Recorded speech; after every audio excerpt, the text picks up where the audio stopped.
so we're at the quarter pole. Yeah.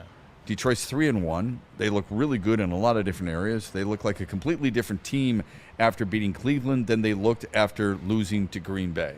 Let's look at your top 7 players on the Lions right now. Yes. That doesn't mean you've come to a conclusion, this who's great, who's not.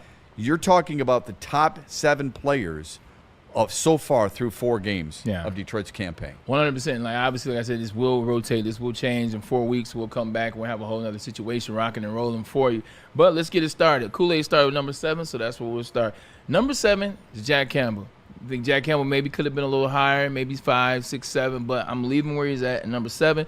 He's got a forced fumble, a fumble recovery. He's got a sack. He leads the team in tackles, which he did each of the last year. Alex Anzalone led it 2 seasons ago. He's got 35 tackles. He's the only player in the league to have that stat line that you just talked about. Yeah, 100%. And, oh, by the way, he has 2 tackle for losses with that. He's a consummate pro. He's there. We broke down his play the defensive play against the Baltimore Ravens, and you saw him be disciplined. That's a major thing for him, is being disciplined. He's gotten better and better. He'll move up throughout this. I definitely believe that, but right now he's a 7, and that's where I'm going to keep him. Number 6, sorry, big guy, you didn't make the top 5. You know he's my guy. You know I was trying to find a way. Yeah. I was trying to find a way to get Brian Branch to the top 5. Just couldn't do it based on how other people were playing, but it's a long season. Like you said, this is quarter 1. 5 pass deflections, a forced fumble, 22 tackles, and he has a quarterback hit as well. He also has a sack. I think he has a sack. I could be wrong on that. He does. But yeah, he has a sack as well. Like, he's playing some great ball. He has 2 dropped interceptions, which count as pass deflections. So DBs are always lucky in that regard. Like, it's like you drop a pick and say, "Oh, you had a pass fake." No, you dropped the ball. Right. Like, you have a drop pick. That's a good point. Like, that should count as a stat. Yeah. But this is my guy. You know how I feel about him. He will move up. He's playing some great ball. And then usually in times where they need him is when you see him. They haven't necessarily needed him in the last 3 games. You see it what that defense has been. It's been a wrecking ball, and they beat teams into submission. But when they do need him, you saw in the Green Bay game when they needed to play. Guess what? Guess who made a play? It didn't stand because of a penalty, but he made a play. You saw the Baltimore game. Here he is again making another play when the team needs it. He's still done that, and I feel like I'm talking myself back into having him in the 5. But I'm going to leave him at 6 because I don't want to be a biased homer. Number 5 deserves to be at number 5, and he's not higher because he hasn't really got rocking and rolling all the way like we know he will at some point this year. But Jameer's still doing his thing. 271 yards of rushing, 4 touchdowns, which is a touchdown a game. But here's the kicker. 20 catches for 79 yards. Want to see more yards. If you're getting 20 catches, that goes back to game 1 where you have 10 catches for 34 yards. Want to see him do more with the ball out of the backfield. That's what we were promised this year. If I'm being honest, one of the things we were promised, we will see Jahmyr Gibbs in some more receiver-like sets. Haven't seen him yet, but I'm not tripping. But the receptions are pretty good receptions through 4 games. 10 came in 1 game, as you pointed out earlier in the show. This is true, but Jahmyr Gibbs runs 4.2. Like, you get 20 catches, you need more than 79 yards. Right. And he has no receiving touchdowns as well. So 5 is good for him. We know that he'll take off, but we're waiting for it. Okay. Gibbs, number 5. Number 4, the best pocket passer since Tom Brady. He could be a little higher, but I think 4 is what we will keep Jared Goff for this one. Look, he's been an outstanding leader in the last 3 weeks. Even didn't have a necessarily bad game in game 1. It was a team bad game. He was decent, 22 of 28, 225 yards, a pick and an interception. But through the last 3, man, he's 73.8% in the league. That's tops, 929 yards, 9 touchdowns to 2 interceptions. But the big thing I wrote down is he's maneuvering better in the pocket this season. Like, if you watch him this year, it's almost as if he's gotten – Ryan, do me a favor, and I know this is unprofessional. Turn that off a little bit so that people can hear me clearly, if you will. It almost seems as though he's been working out on speed dynamics or working out a little bit on movement in the pocket. You know the one drill they do where they'll have the bags and they keep hitting the quarterback's arms and doing that. Seems like he's been doing a lot of that in the offseason because he's moving at the right time. Yeah. Tom Brady didn't run for anything. Right. But Tom knew how to move when the time came for it. Tom knew how – this is the moment, this is where it's going to hit, and anticipate. He's done that well, and the last thing I wrote down is Leading. He is leading the charge. You see him at the press conference. Why do you always spell that out and make me think Lead? He's leading the charge. He's leading the offense. Like, he doesn't need you-know-who. This is his offense, and he's operating as such. And Dan Campbell talking about giving people the space. He's giving him as well as Johnny Moore. This is his offense. Dude, you said it so well yesterday. He speaks for behalf of the team. You said he has become so much more vocal and so much more I would say relaxed Yeah. is, I think, how you said it yesterday. It's a really good point about him that needs to be brought up more. Go Even ahead. how he plays with the media now, even how he trolls them, like it's a confident, comfortable troll, but he's not doing the most to do It's it. not mean-spirited. Yeah. 100%. He's Yeah. not doing the most. Yeah. How about those coordinators now? That's just a little jab, just to let you know I remember, but also I'm not trying to be disrespectful. I love But we that. are kicking, you know what, and taking names. So he's number 4 on this list, and rightfully so. Rightfully so. I guess I'll just run through them all. Number 3, you guessed it, the big fella. Now, once again, you can go up. You can move down. I think 3 is a good spot for him right now. No sacks in game 1-4.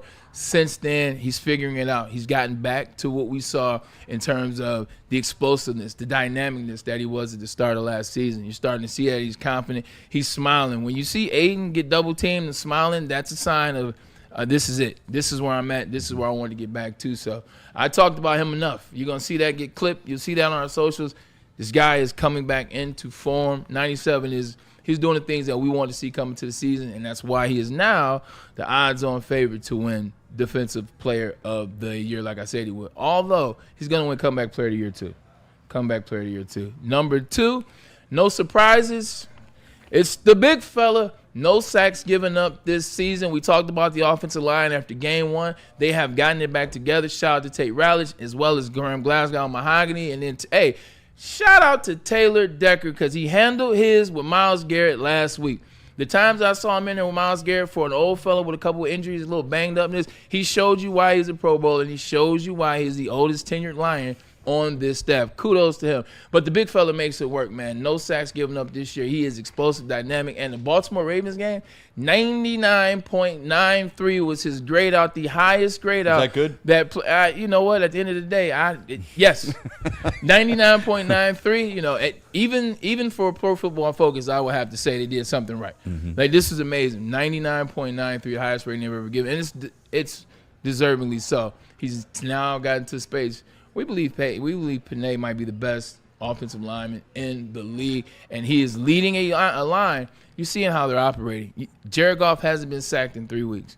Jared Goff has time. He's able to step up and do the things that people make the comparison about Tom Brady. So Panay, the big fella, he's holding down the 2 spot. We'll see what happens in 4 more weeks. And number 1, I don't think it should have been any question from the time we started this list. It is Amon-Ra St. Brown. 27 catches, 307 yards, 6 touchdowns through 4. First time this has been done since, you guessed it, the Super Freak, a.k.a.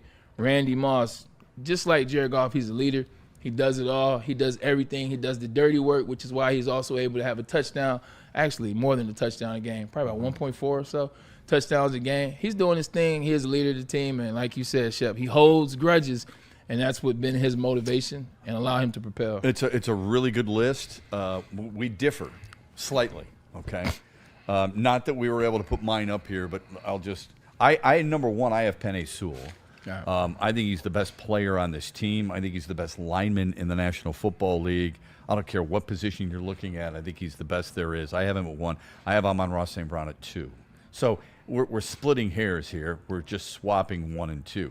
3, I have Jared Goff ahead of Aiden Hutchinson. What Jared Goff has done, his precision, the ability to read the right coverages like he's always been really good at, and his ability to hit guys in stride has been super impressive. And as you mentioned a number of times, leadership. Then I have Aiden Hutchinson. So you and I just have 3 and 4 swapped. You have 1 and 2 swapped, or 3 and 4. At 5, I have Jack Campbell because of all the numbers you just gave. I have Jack Campbell as a guy who has really taken the green dot to heart. So I've got him at 5. Then I have Brian Branch, who he's both of us. He's one of our favorite players. I think he can play better. I agree. That's why I got him at 6. Yeah. So I've got him at 6, and I'm going to surprise you at 7. I cheated a little bit. I combined.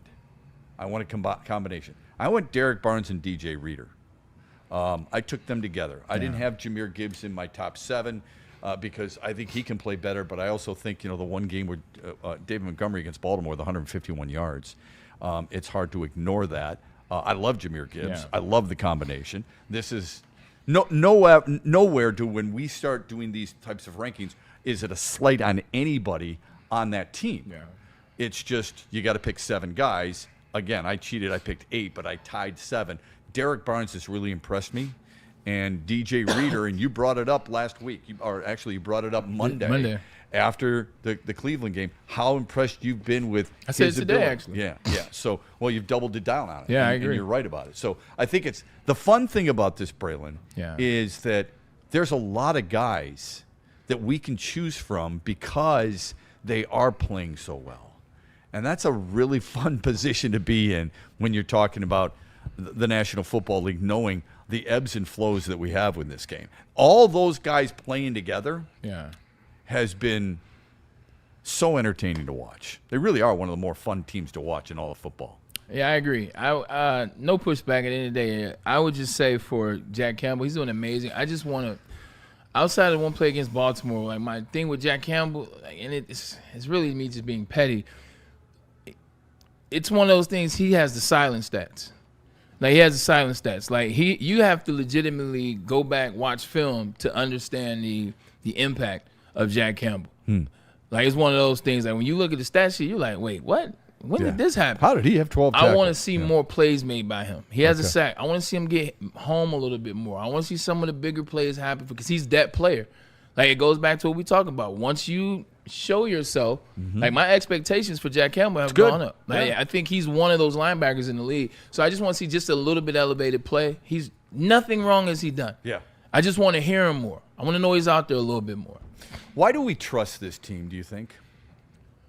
I was reading an article yesterday about which teams you trust and which you don't. So, for example, Jacksonville. Jacksonville's 3-1. Yeah. Do you trust them? Yes or no? Kool-Aid, do you trust Jacksonville? Probably not. Hell no. Okay. Yeah. Hell no, because, well, first of all, their head coach is brand new. Second of all, Trevor Lawrence hasn't given you any reason to. No. And thirdly, I mean, a lot of people feel like, that Travis Hunter has not been the impact player they thought you would, but they're 3-1 and they don't play in a great division either. All right.